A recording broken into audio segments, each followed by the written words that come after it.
So, human pup play is a novel and provocative within the BDSM and queer community. This is a good thing.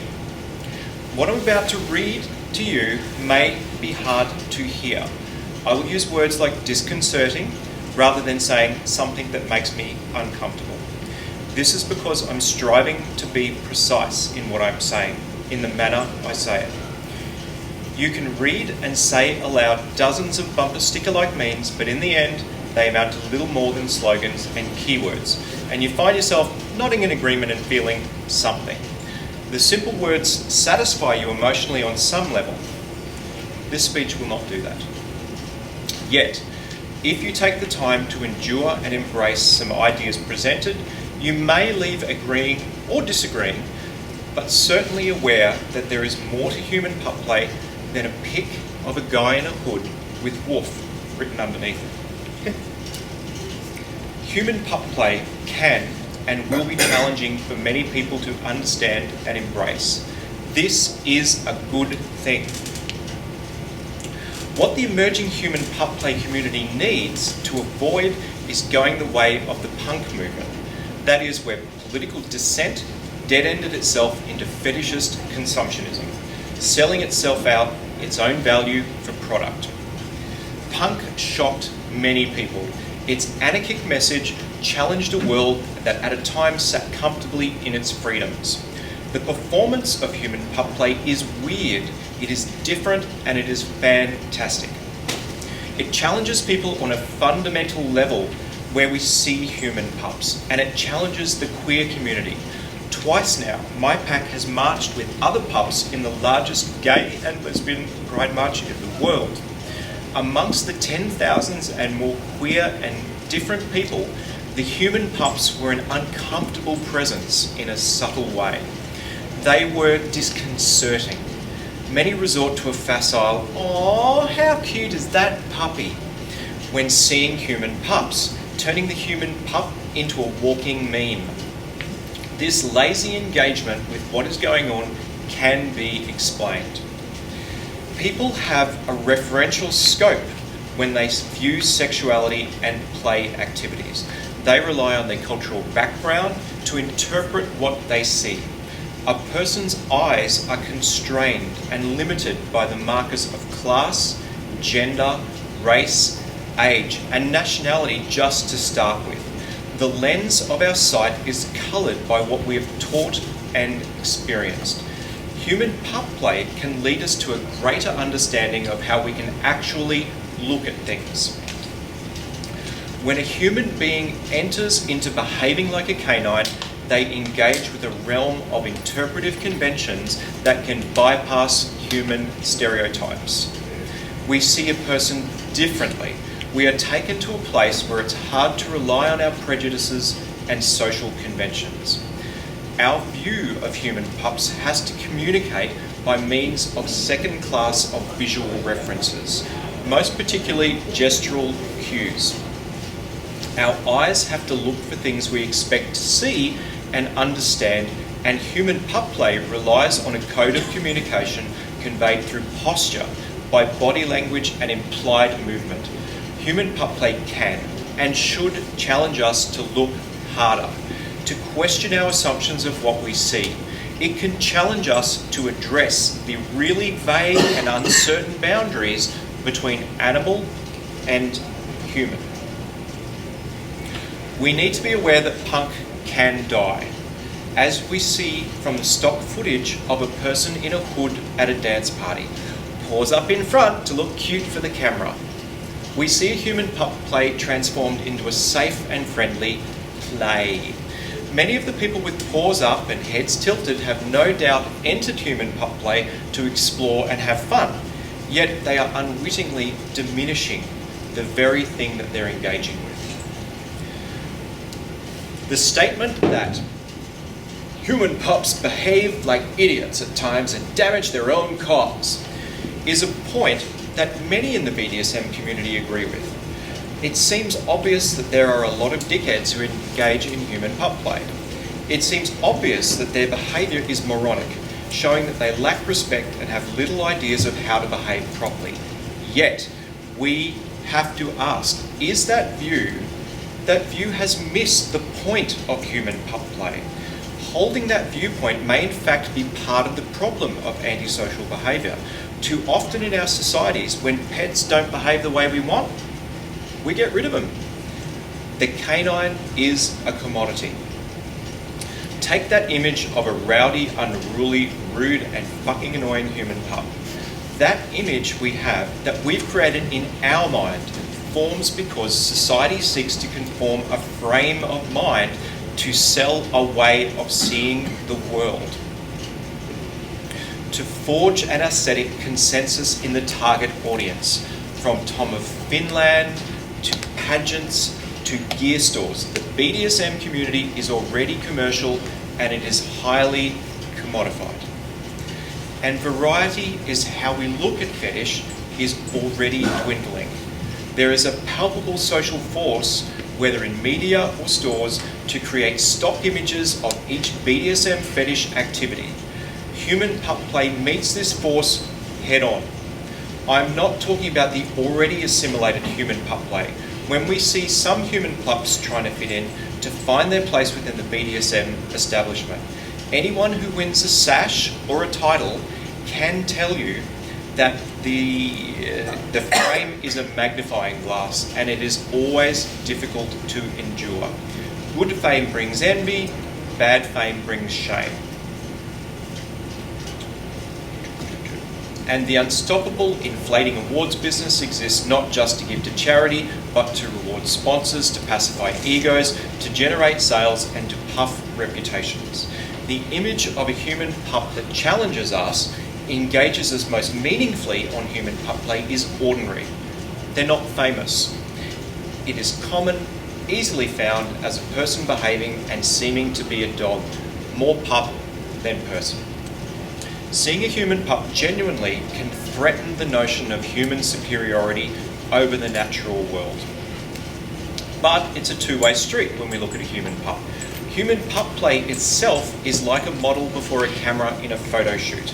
We are aware that the image will become a product, a truth. That photo of our human pup shows that the interior world of pup will be glimpsed but also commodified, and that we will be judged and we will never be neutral in what we see. We must always select, interpret and classify. Many people assume that human pup play has a path ahead in heading us challenging conventional modes of power exchanges, most of which are patriarchal and utterly originating from a bunch of guys in priest robes. They're lecturing people on what to do. There can be no doubt that human pup play emerging from sexual taboo is something in popular BDSM expression does have a lot to say about how we control one each other. The master or mistress to a pup, the pack and the transactions in play are all an affront to the comfortable, safe world of play and sexual relating. Part of the path forward for human pup play has been to bring to the forefront how important it is to get our own shit sorted, to deal with our own problems. Human pup play has had many brave people who face their insecurities and fears, who are striving for self-determination to face their own issues. The interior world is being shook up, and the social attitude towards canines can help give a human pup a sense of inclusion. Networks of PARs, kennel clubs and packs strive to give social support. Troubled people can be cared for, loved, esteemed, and be given better functionality socially as they become members of groups and mutual obligations. The groupings can seem an obvious path forward for many. Pups playing in groups helps also to bring to light that sexual promiscuity and polyamory are not the same thing. Polyamory, slut-shaming, mutual support, confronting emotional anxiety, challenging forms of power exchange. None of that is unique to human pup play. Thankfully, many fetishes have already paving a road forward to a better world. It is an image of a human pup that defines our particular contribution. Definitions, like simplifications, are dangerous but necessary. Finding what we think a human pup is, what a human pup looks like, is challenging. The human resemblance of a dog is elusive. It doesn't attach to any particular features. Rather, it's a function of the distribution of body parts being pup as a whole.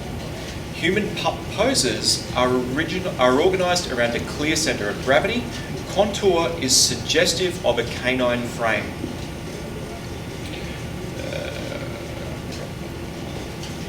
And the postures adopt stated emotional states to the spectators. Another way human beings are being rendered canine is by treatment. Viewers identify a person as canine by the human pup's placement in familiar symbolic context. A collar, a tail, being on all fours. These give clues to reinterpret that the human being as something else. Too often we try to write it off just as fun. The notion that human pup play is all about fun is an error. No one has fun all the time. Every time, at any fetish. Unfortunately, error can be believed in sincerely enough that the believers take it as gospel truth. There are some in human pup play who have embraced it as a lifestyle. Fun pup play is a way to look at the world. There is also a notion that being human pup is a pup, that a tribe that you can belong to.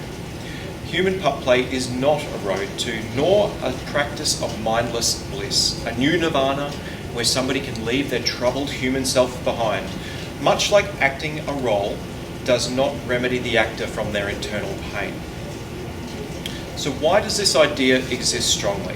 As a community of people who engage in human pup play, we have to ask how much of the welding of pup play to blissful happiness is the hallmark of propaganda material. So, are some people trying to sell a dream here? Construct a situation, a dance party, manipulate the image, sweaty sheen torso of a leather harness and neoprene hood, compose the visual trigger, mechanism for producing a predictable emotional response, pause up in a please, head tilted quizzically. Voila, we have created a marketable thing. Change the details slightly, and you have a bondage sub-pup rather than a party pup. Both presentations of a human pup fit in for those who seek to be wealthier than others. Excellent photos for the established order. There are those who strive to fit human pup play into a history of BDSM. That needs a place for a narrative, a story to explain why it exists. This is the essence of a battle of punk versus everything.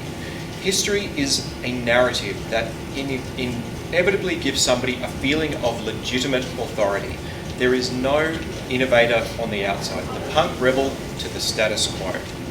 Viewing human pups as not behaving properly reveals a lot about the conservatism of the viewer.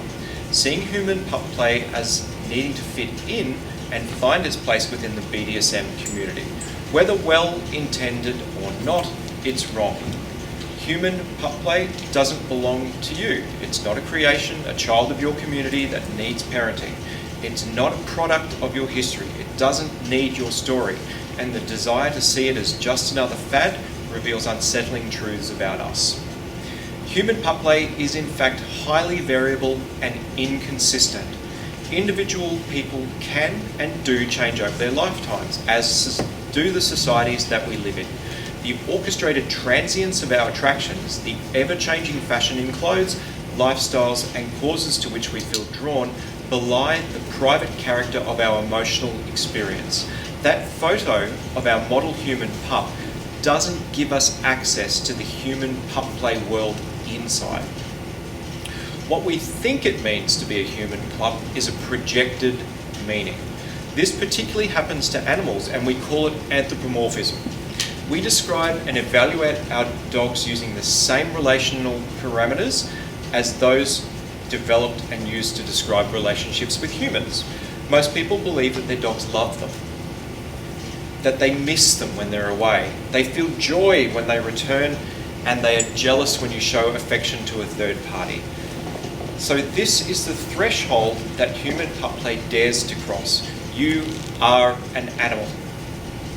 It can be easy to fall into the fallacy that there exists a separate canine or pup self inside human pups, that their pup self is an entity expressing some inner truth, or that it's a spirit inhabiting the human body. For the mystical, magical nature of human pup play, we need to remember what can be asserted without proof can be dismissed without proof. Magical thinking is harmless and obviously fallacy most of the time. Humans are not canines and won't ever be, even with genetic engineering. The mistake of the human natural inner self pup, that the human is expressing their innate dog self, is that this naturalistic rhetoric posits a fixed and universal understanding of human-animal expression. Humans and all animals have motives, but our understanding of human is in fact culturally determined as we think of all animals. I have mentioned rowdy, idiotic, punkish behaviour of human pups. This magical thinking of "I'm a wolf by nature" too often is at the heart of antisocial behaviour. Mysticism, even in the pursuit of fun, becomes justification for inappropriate and childish behaviour, such as "I'm a pup, I bite people who annoy me," said by a few pups on the scene with a chirpy smile. Clearly, a person who thinks violence is okay because they want to behave like a dog is being stupid. Sometimes dangerously so, and that person would not fit in any other BDSM fetish to try and justify or rationalise away stupid or clearly wrong behaviour. Human pup play won't go forward anywhere validating stupid reasoning. There is no primal canine self lurking within. There is no inner animal waiting to get out. There's just us, human us, and we are an animal every minute of the day. It may be that a person sees their performance of human pup play as being sterilised of contaminating cultural influences. The pup is pure animal. They're wrong. The human brain and human culture are coeval evolutionary adaptations. They go hand in hand. A human being without culture is a contradiction in terms. Our humanity is an overwhelming force, and our treatment of our fellow animals in the world is uncomfortable viewing as a whole. Human pup play leads us to acknowledge our continuity with nature. We are not escaping our animal impulses and fleeing from a degrading past of being humans. We are all animals, and we're part of the natural world. And the central question of human pup play leads us from here to somewhere else.